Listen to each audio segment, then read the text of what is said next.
Today, I want to address the crisis at our southern border. I've been briefed by Border Patrol and law enforcement leaders on the situation in our border communities. And let me tell you, it's just as bad, if not worse, than the coverage we've been seeing. The U.S. Border Patrol is overwhelmed. Local law enforcement and mayors are calling out for help. Citizens in our border communities are concerned for their safety, and nonprofits left to pick up the pieces of broken federal policies are strained. Just last month, Customs and Border Protection had over 170,000 apprehensions at our border. Almost 19,000 of these apprehensions were unaccompanied children. That's more than 4 times the number of kids apprehended last March.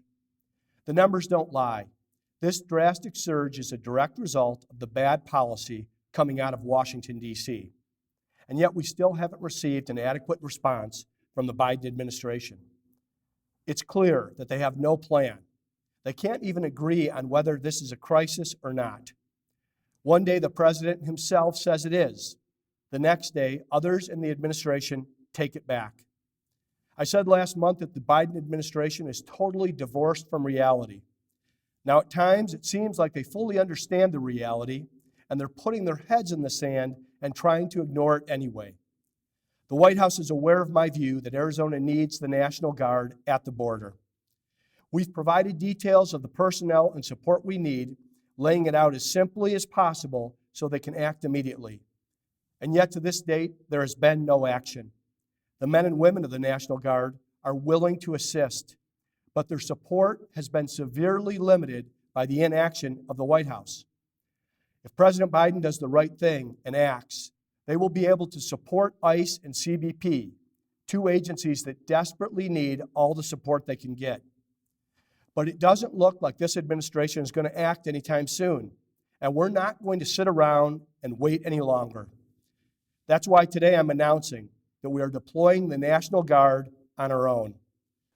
The National Guard will also be available to support other law enforcement agencies, like our state troopers, who are seeing the very real consequences of the Biden administration's failed policies.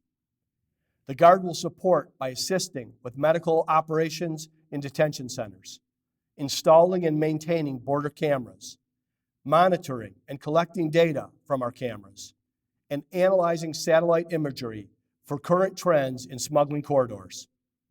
The Guard has demonstrated that no job is too big or too small for them. Over the past year, they've supported in restocking grocery shelves, and they've helped stop riots in our streets.